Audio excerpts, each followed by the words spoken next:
It's July 6th, 2022, and I was in Colorado, so I wasn't able to make a couple of videos over the 4th of July. Hopefully, you guys had a great time, saw some fireworks or whatnot you do on 4th of July if you're American, and even if you're not, whatever.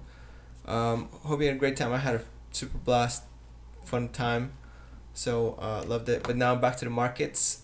So I'm going to do a review of the markets, and I'm going to talk about 4 mistakes that I have done personally in investing, maybe you've done or are going to do in the future. So they're obvious, but yet like not really talked about that much, except maybe the first one. So first, before I go into all that, I'm gonna do a review of the account like I always do on the weekdays. I'm gonna show you the account, all the positions, all the option positions, my performance over the 1 day, 1 week, 1 month, 3 month, 1 year, all time performance, and then I'm going to compare it to the S&P 500. I want to go to the investment tab, show you all the leverage ratios and stuff like that, and then I'm going to go into the mistakes and talk about that. Okay, so boom, sitting at, let's move this a little bit. Oh, that means the text is going to be out of whack. Oh well, so I'm sitting at 179,000, was 180 something yesterday. Kind of disappointing, honestly, because I'm losing to the market today, so not the best of days. Apple's doing well, but everything else basically is dragging down my account. I have very few positions now, so I'm gonna go through the positions first. Options begin here. I'm gonna scroll through it really quickly. You can pause the video player at any moment to try to figure out the exact position. All the information you may need is in this little box right here, so just take the time to read it and you'll figure out exactly what I have. So scrolling down, you see a lot of Chinese ADRs leaps, including a couple PayPal leaps. So the Apple position was up today, almost up %, but everything else, like I said, realty income was about flat and everything else was down, dragging my account. Goldman Sachs down 1.4, Paramount down 0.5, Smith & Wesson big down 5%, so that's not doing good at all. All right, those are the equity positions. I'm gonna go into the account now, investing tab here. You see that I'm still pretty leveraged. I'm margin out. I have $101,400 in margin, representing 36.16% here of the account, which means I am 72% leveraged. Right, at 50%, half of the account is borrowed. Okay, that's how it's done.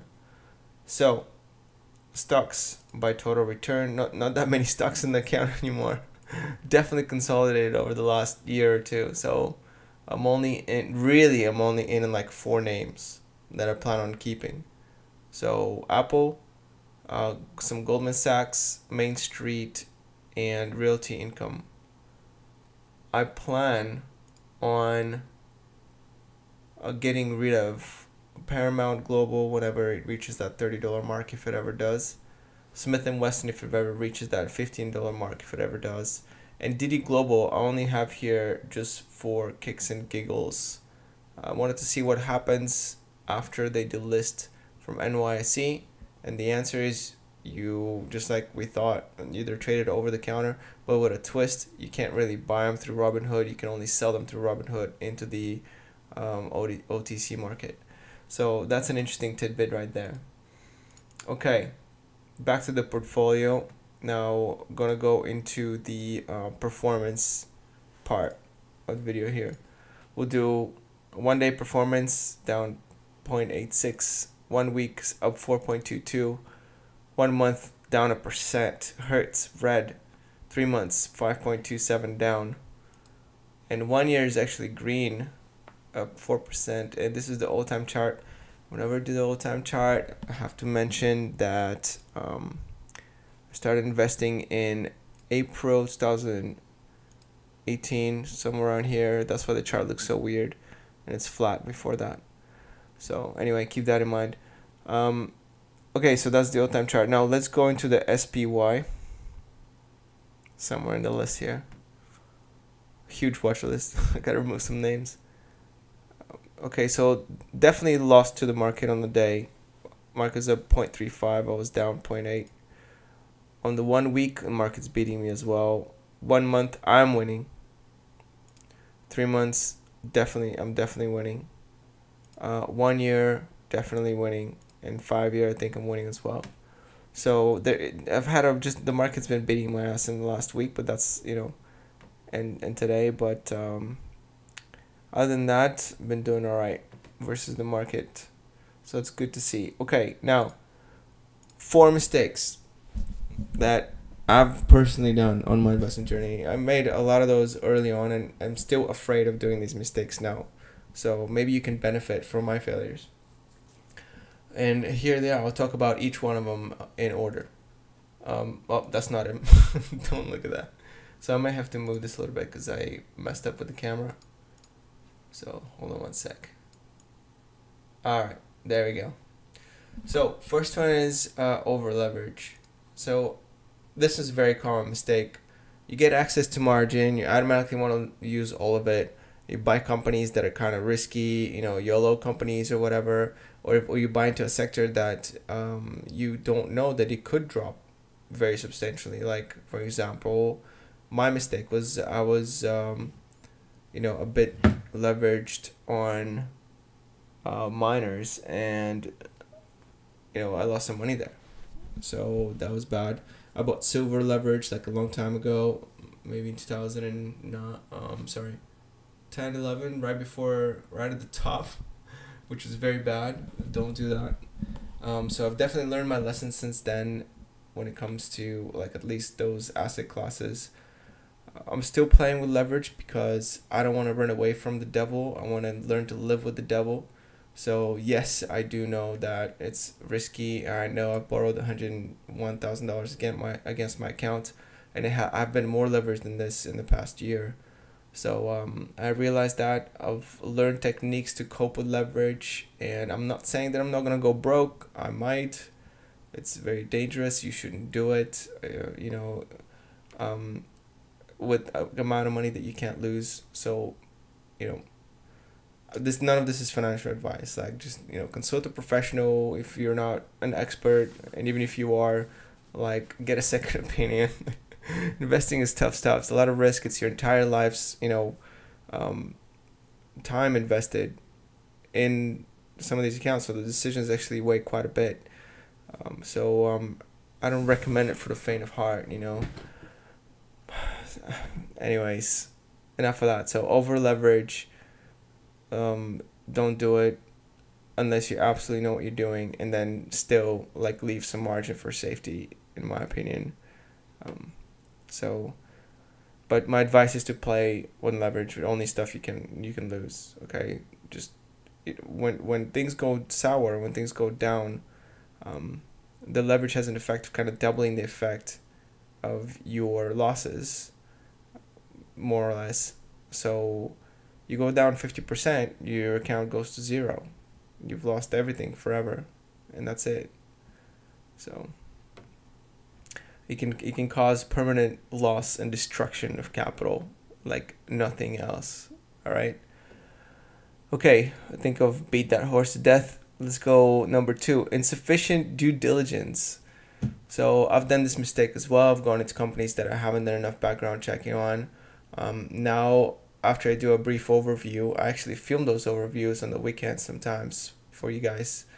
After I do a brief overview, I think about the company, and then if I decide to play around with it, I really do like a deep dive. I'd read all the articles, like check sources, compare histories, learn about the sector, which is really important, how those things tend to move, what kind of risks are there. Are there, political risks? So what are jurisdiction risks, like, economic risks, monetary risk, how much leverage can this industry handle, what the competitors are doing. I mean, you got to be really thorough. Okay, you got to look up the people behind on the board, like check out their history, what have their other companies done, right? What sectors are they coming from?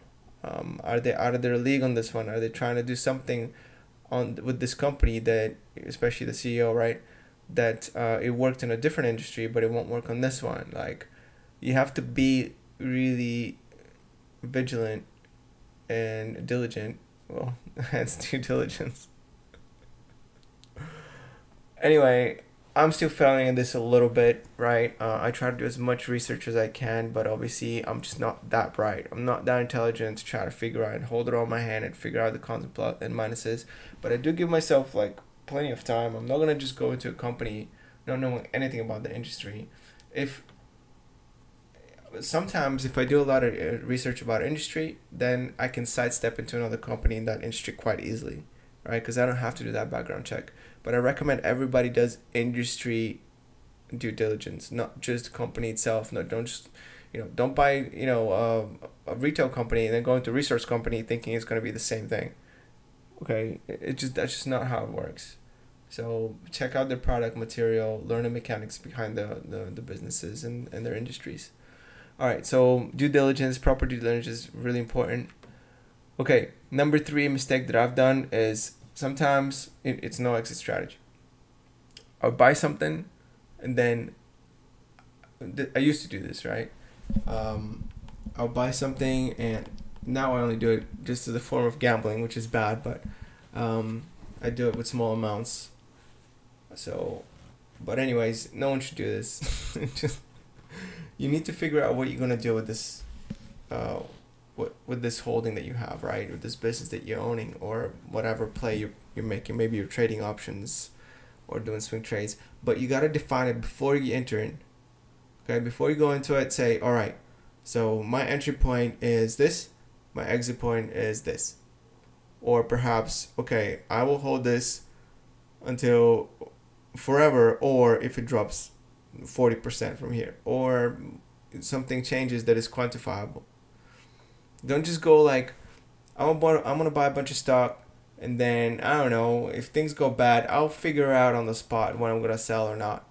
Like, that's not how it works. Okay, when there's a market crash and things are getting wiped out, and you don't have you haven't pre-planned what you're gonna do with the stocks, then you're just gonna like be panicking. You're gonna be watching a painful bleed, and it's really tough when you're in the moment to try to procrastinate your decision making for that super critical decision that you're going to be making. That's when a lot of the mistakes are made. At the bottom of markets, people sell out, or they'll start doing weird things that cause them to lose a ton of capital in their life savings, or in their clients' capital, or whatever. So be careful of that. No exit strategy. You need to know what to do. Like, for example, I don't want to sell any realty income. I might change my mind in the future, but I'm gonna make sure that I'm not making, I'm not changing the exit strategy on the spot. Make sure whenever you're changing exit strategy, there's no pressure, right? Think about it for weeks if you have to. Like, set a limit, and then after a few weeks of deliberating with yourself, say, all right, I've decided to change the exit strategy on this one after a lot of thought. Don't do it on a whim just because somebody said something. Somebody said, oh, your company's trash. Don't be like, oh, maybe I should sell it today. That's weak. You need to have some more conviction. Okay. Number 4, chasing hype. I've done this a couple times with some money and I've lost it. And the thing about it is, right, is when you chase hype, it's really bad because oftentimes you know nothing about the industry. You know nothing about the company, right? So you just kind of buying things because they're going up. But chances are, by the time the information gets to you, everybody's already bought. And now you're that one sucker buying at the top. Like, I've done that myself. I bought stuff and sold stuff. I even did it on this channel. Like, back in 2018, I bought. Just because as like a gamble, I thought I'd be like real slick and buy this company, Riot, right? You guys heard of this one. Not Riot like League of Legends developer Riot, but like the crypto Riot. And I was like, just a quick trade. I would just do this, and I had no exit strategy. I had, I didn't know much about the company. I just saw it like going up, and I'm like, okay, well, I'm just gonna do a swing trade here. I need nothing, no fundamental research, no exit strategy, no due diligence. It was just a complete mistake, and because I didn't do all these things, I didn't have to have the conviction to stay with it, right? I didn't know what the hell I was getting into, okay? So I lost like $600 or something like that, which is not an insignificant amount, right? $600 is quite a bit. At the growth of 150% every 4 years, right? That's like $1,500 today, my account could have been higher. So, you know, I lost some money doing that, and I don't recommend anyone does that. So don't chase hype. I mean, if you knew about the industry, if you knew about the company, if you did all your due diligence, then you would already be in it, right? You wouldn't be like now trying to get into the company. Oh, well, I've done all the research on this company and I love it at $6, but I'm gonna wait until it gets to, you know, 50 before I buy my first shares. Who does that? You can't win, okay? You can't win doing this. So, all right, don't do it. So these are 4 mistakes that I've personally done, and I don't wish anyone do it. I bet you guys have done some of those mistakes. Let me know which mistake you've done out of all these 4 in the comments below. All right, I'm looking forward to making another video tomorrow probably and update you on the account again. Peace out.